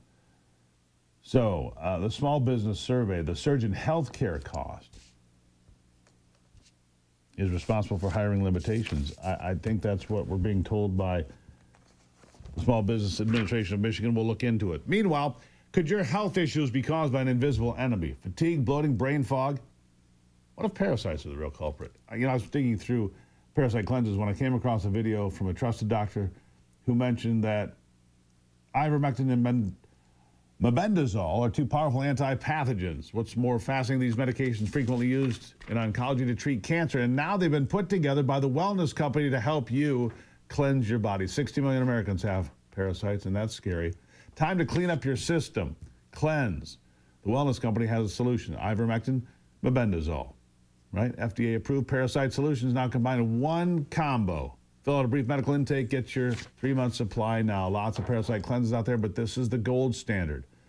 TWC.health/Gruber. TWC.health/Gruber. Save some money, $60 off this, plus free shipping. I'll be right back.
Back to it now. As I was telling you, the jobs report is coming out Friday. And the estimation is 125,000 new jobs, which is a slowing of the economy. But the jobs reports have defied gravity the last few months. So we'll see. It's been better than expected a few times.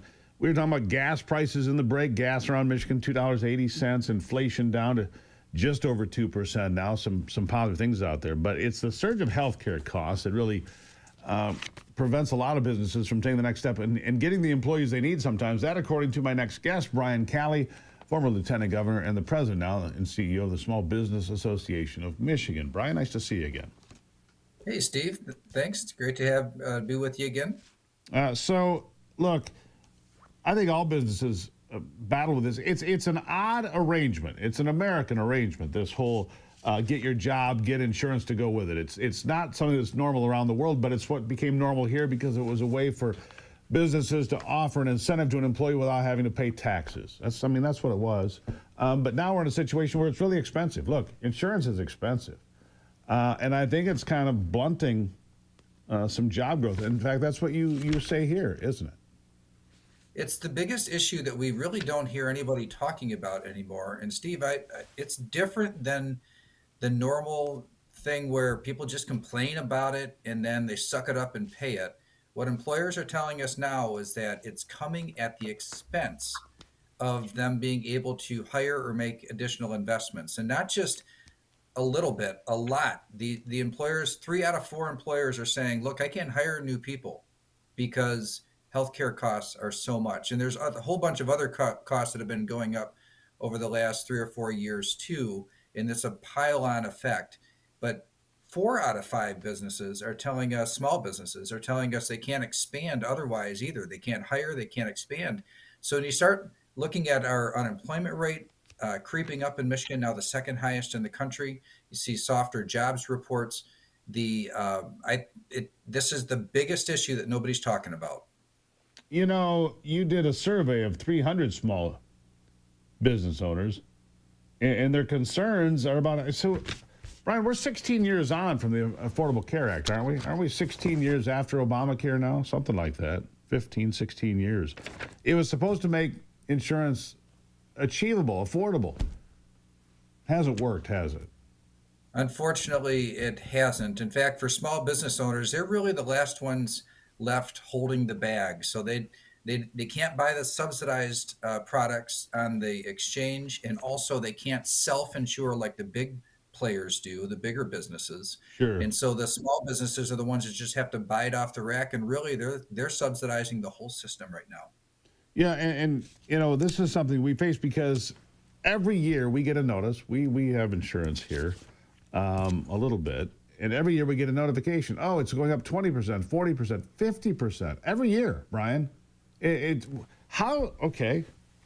You've lived in the world of politicians, obviously. You're a lieutenant governor here in Michigan and had a career in politics before then. How do we ever get this under control? How do we ever make it so insurance is affordable and available? Because everything that seems to be tried fails. And it's failing the small businesses of Michigan today.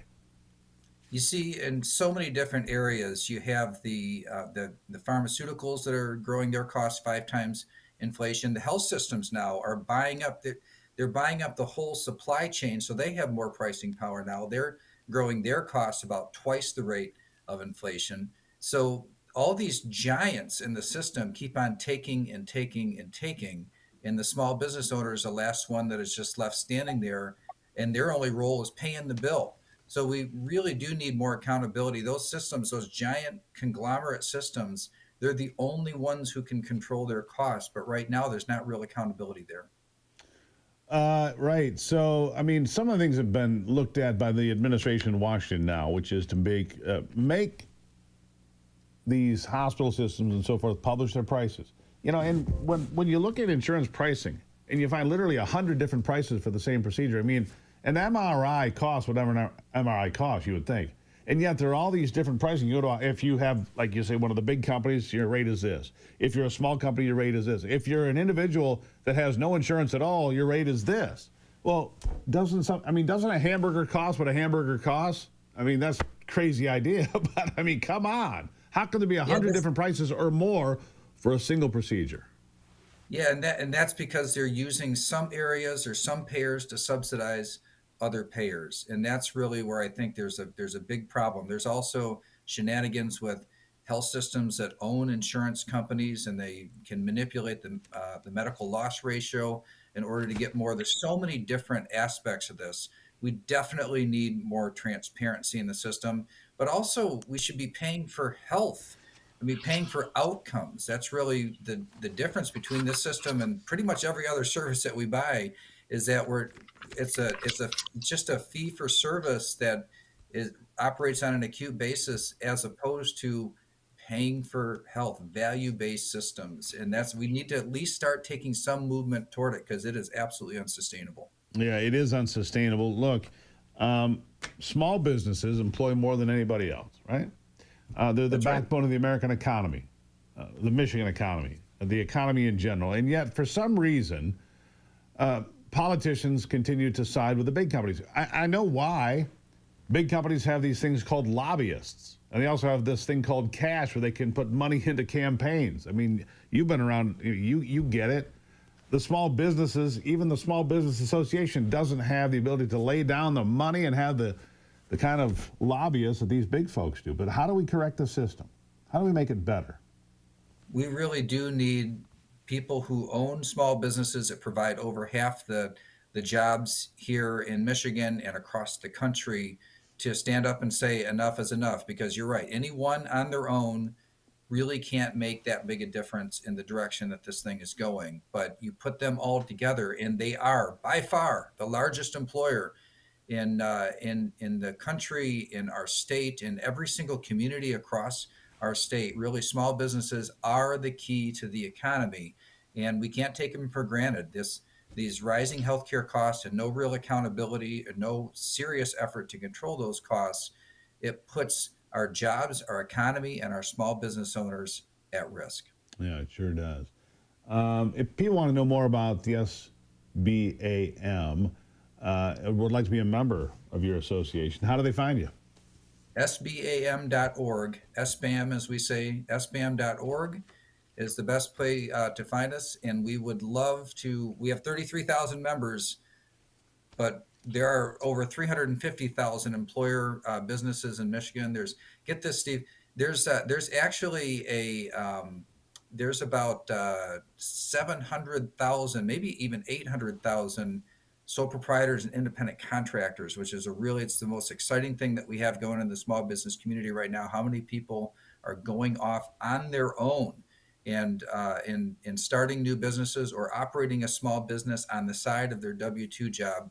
Right. Really, really exciting times with the gig economy and sole proprietors, if the government doesn't screw it up with more strict independent contractor rules. Right, and let the independent contractors have a shot at having insurance for themselves or whoever else might be around.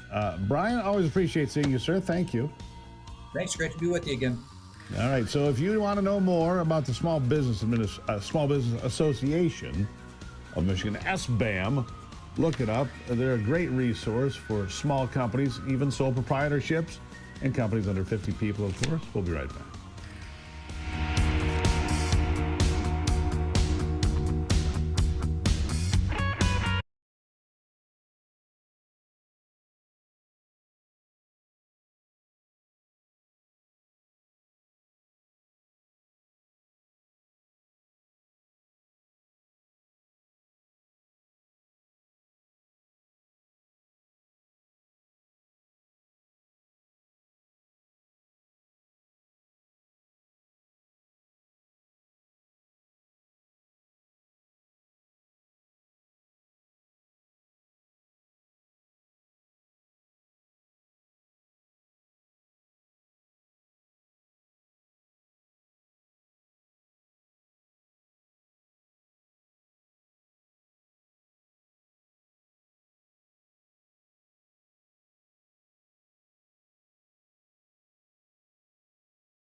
All right, so there are peace talks today, allegedly in Turkey, between Russia, the Russian Federation, and Ukraine.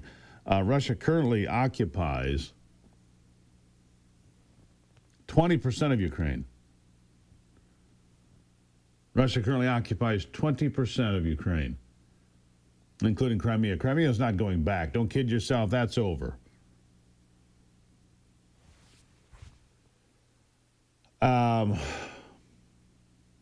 But here's the concern.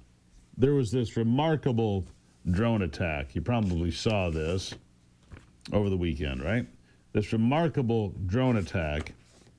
And it took a year and a half of planning. And I give them great credit, the Ukrainian military, the Ukrainian intelligence services, pulling off a remarkable attack, destroying more than 40 Russian warplanes, including heavy bombers. President Zelensky said 117 drones used in the so-called Spider's Web operation took out 34% of Russia's strategic cruise missile carriers. It took a year and a half, they told the BBC, which involved drones hidden in wooden mobile cabins with remotely operated roofs on trucks brought near the air bases and then fired at the right time. Russia confirmed the attacks, calling them terrorist attacks. Meanwhile, Ukrainian authorities reported a massive overnight drone and missile attack on its territory, and this all comes as they're ready to meet to discuss peace today in Turkey. So it's one of the most violent exchanges in the entire 3+ year war. They're going to sit down in Istanbul, allegedly. Expectations are, frankly, low from me. Donald Trump, told people he can get this war stopped in a day on the campaign trail. Clearly, that's not true. It was not true. It was hyperbole. But I do think that he believed he could get this thing stopped, this war. So far, it's been frustration and nothing more, and futility and nothing more. This war began February of 22. Zelensky congratulated the SBU. The SBU is his intelligence service head, Vasyl Maliuk. Absolutely brilliant result. He said that each of the 117 drones launched had its own pilot. The most interesting thing, and we can already say this publicly, is that the office of our operation on Russian territory was located right next to the FSB of Russia in one of their regions, the Ukrainian president said. The FSB is Russia's powerful state security service. Zelensky also said that all people involved in the operation had been safely led away from Russia before the strikes. The SBU estimated the damage to Russia's strategic aviation was worth $7 billion, promising to unveil more details soon. The Ukrainians' claims have not been independently verified. Sources in the SBU earlier on Sunday told the BBC in a statement that 4 Russian air bases, 2 of which are thousands of miles from Ukraine, were hit. Belaya in Siberia, Olinya in Murmansk, that's Russia's extreme northwest, Diaghilevo in Russian Ryazan Oblast, and Ivanovo. The pictures are remarkable from what I can see. The pictures are remarkable in this attack, and it changes how we fight wars from this day forward. China has a heavy bomber that I've seen pictures of in recent weeks that can open up and release 1,000 drones. Well, if 117 drones can do this kind of damage to the Russian Air Force and its heavy bombers and its fighters, 117 drones, what can 1,000 drones do from a single plane? The nature of warfare has changed forever. With AI, with drones, with robots like Optimus that's being perfected by Elon Musk. The nature of warfare has changed. The danger, of course, is that these robots and these drones don't have a soul. There's no empathy. There's no mitigating factors. There's only the target. Only the target. And, you know, I talk to people about this a lot. Ivy and I went for a bike ride yesterday, rode, 12 or 14 miles, whatever it was. And we do that because if you don't do that, you're not connected to the world anymore. If your only connection to the world is through your phone and your computer, man, are you in trouble? The natural world is the only thing you can trust anymore. When I hook up a rainbow trout on a fly rod, it's real. If I'm pedaling my bike down these lousy roads in Michigan and about break my tire and my wheel because of the potholes, that's real. The connection to the natural world is what we have left, folks. AI and virtual reality stealing everything else. Ivy sent me a commercial when I was in Washington, D.C., a commercial, a radio commercial, right? And it was me doing this commercial for this company, except the problem is I never wrote the commercial and I never voiced the commercial. But it was me. 100%, even I thought it was me. And I'm like, I never did that commercial. She goes, right, you didn't. She was playing around with an AI program. It was me delivering a commercial that I had never written and never voiced. And it was absolutely spot on.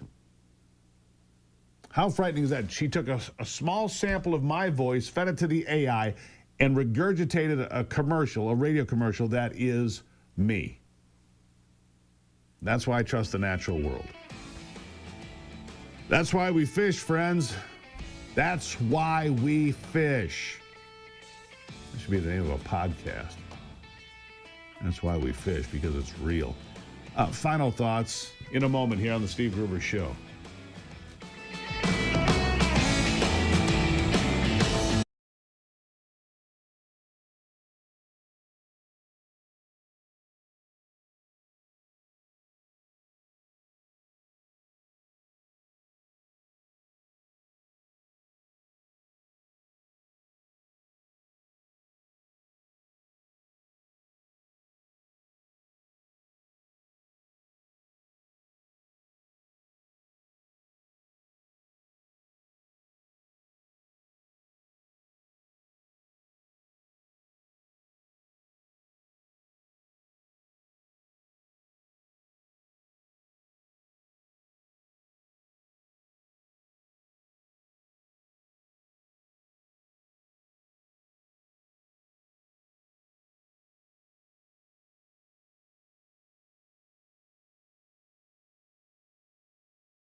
right. The natural world. That's where we're going to, leave the topic today because it's so important to connect with the world, to connect with your strengths. What do they call it? Grounding now?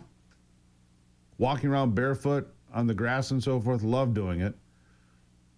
Ivy didn't used to like me doing it very much. Well, prone to infection, which I am, by the way. Prone to infections in my life, so she doesn't like the, walking. But then she thought, maybe grounding is okay. And I think it is as well. In a world full of AI and electronics and cars with no drivers and all these things and commercials that are being voiced by me, but it's not me. Crazy world out there. You got to connect with what's real. And what's real is this earth. And so grounding, going barefoot and walking around on the grass, when was the last time you did that? When was the last time you just went and walked on the grass barefooted? Man, it's great. It's great. When was the last time you caught a fish? Huh?